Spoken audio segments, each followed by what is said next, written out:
Good morning, class. I am Khushi Gupta and I am from BCA PPU third year batch 1, and this is my presentation with along with a mini project in the on the title Dynamic Method Dispatch in Java under the guidance of Raju Upadhyay sir.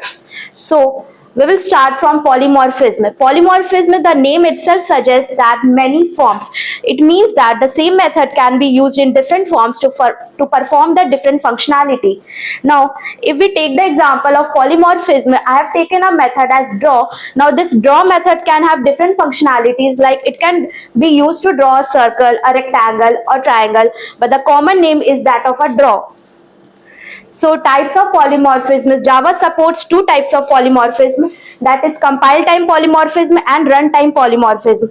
So in compile time polymorphism, we have method overloading, which means that we have the same method name, but they differ in different signatures. Signatures here means that the type of parameter or the order of parameter or the sequence of parameter is different. Next, we have runtime polymorphism, which is the main title of my project. So here in runtime polymorphism, we have method overriding, which means that there is a function, there is the need of inheritance in our program, and within inheritance we have the parent class and the child class, and there will be a common method in both parent and child class. So that common method will be called in the main method, and the logic and the process behind calling those method which has a common name and common signatures, common parameters, is what is dynamic method dispatch, which will be studied under method overriding. So dynamic method dispatch is basically the logic behind calling of the overridden method. Like here I have given a program, we have the parent class as person and the same and the child class, it has multiple child classes, like that one is student, one is employee, and the third one is customer. And within the main method, I have created the object of parent class, that is our reference is of parent class person, but the same reference type is pointing to three different objects which are its child classes, that is student class, employee class, and customer class. So the parent class reference variable is pointing to three different objects which are its child class object at the same time, and the output will be decided which method is being called, that is which object is being pointed at runtime. So here, when we are creating a parent class object and parent class reference type, and that reference type is pointing to its different child class objects, so this actually means there's a term called upcasting, that is the same reference type is pointing to three different objects which are its child classes. So we have the term as upcasting. Next, we have instance of operator within dynamic method dispatch, that is we can check at any point of time to which object or which child class object the reference type is pointing to. So this will be helpful in our program to check for the child class object to which the reference type is actually pointing to at the runtime.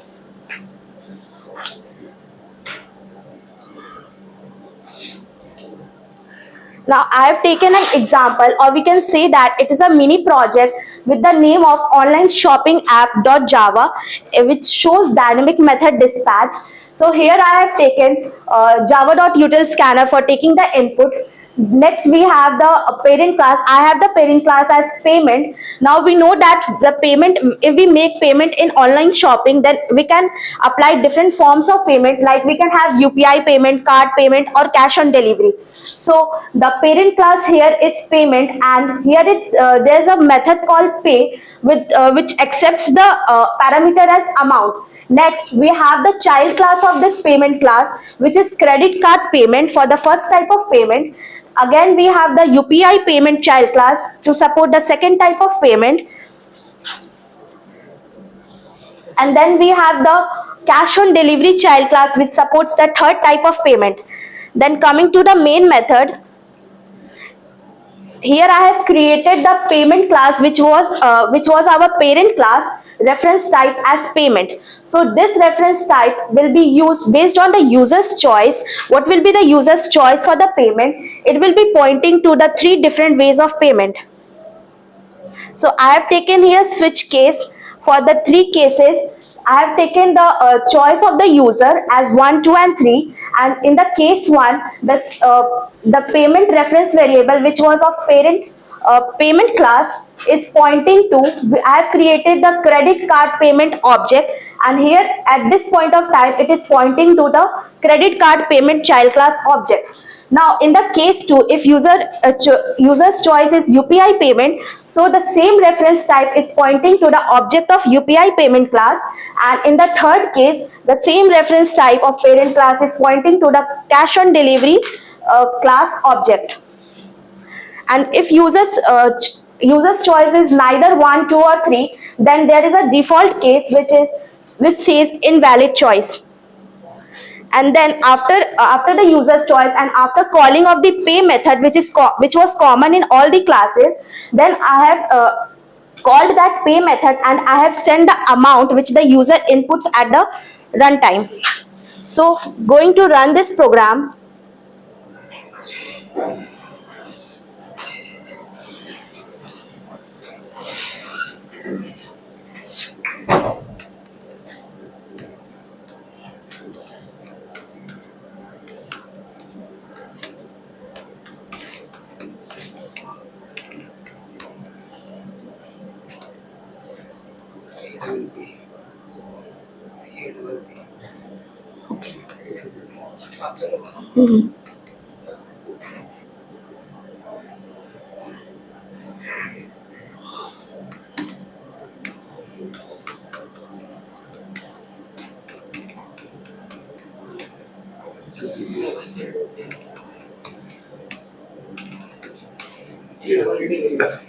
Click नहीं हो रहा है.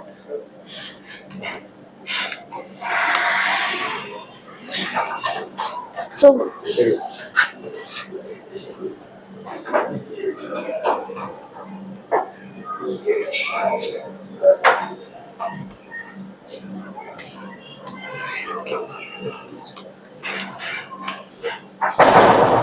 So here my code is successfully been compiled, and on running the code, here I am getting the card that it is saying that select the payment method, and I have 3 options to choose: credit card, either UPI or cash on delivery. So I will be choosing 2, and here it is asking for the amount to enter.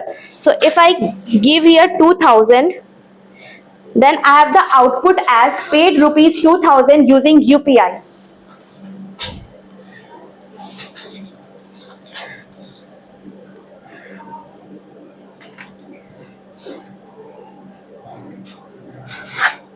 Now the next program is the same program, but I have created this using interface.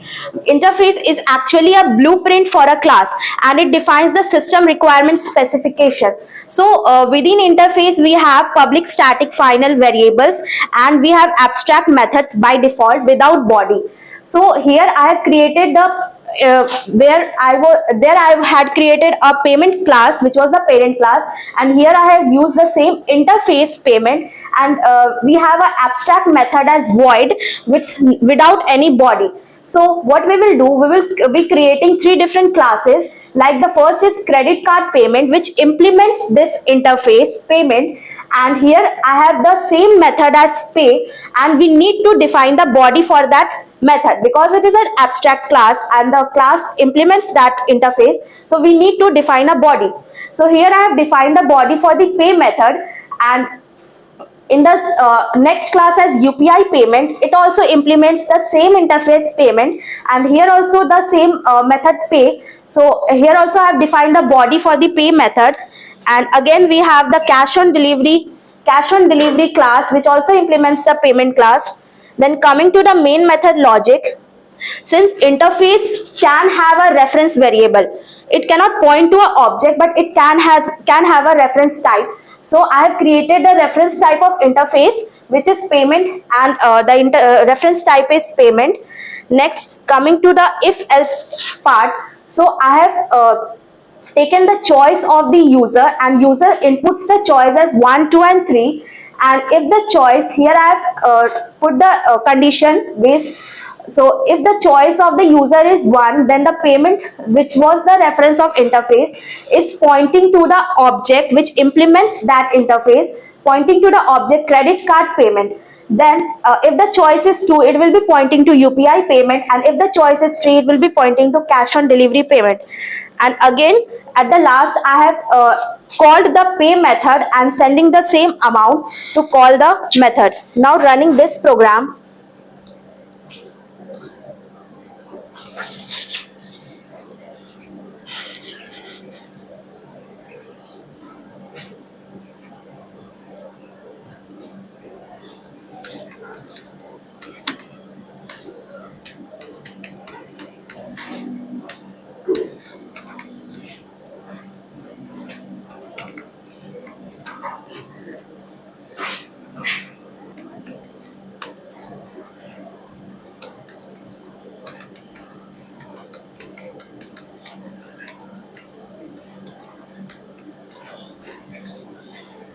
So again, it has been successfully compiled, and on running, I have got the options as credit card, UPI, and cash on delivery. So here I will be selecting option number 3, and then it is asking for the amount to enter. So if I give here 5,000, then I have got the output as 5,000 will be paid on cash on delivery. So that's all from my side. Thank you.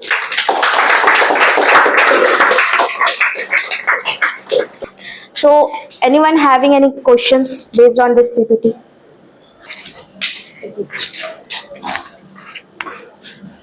You have showed 2 programs. Which is more efficient and why?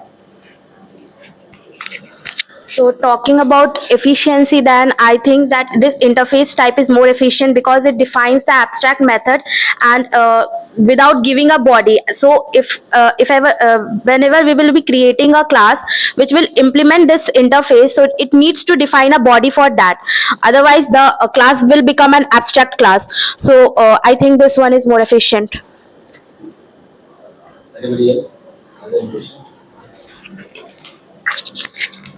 Okay, Khushi, this was a really wonderful presentation based on the dynamic method dispatch. You have shown the concept of that using a parent and child class as well as using the interface.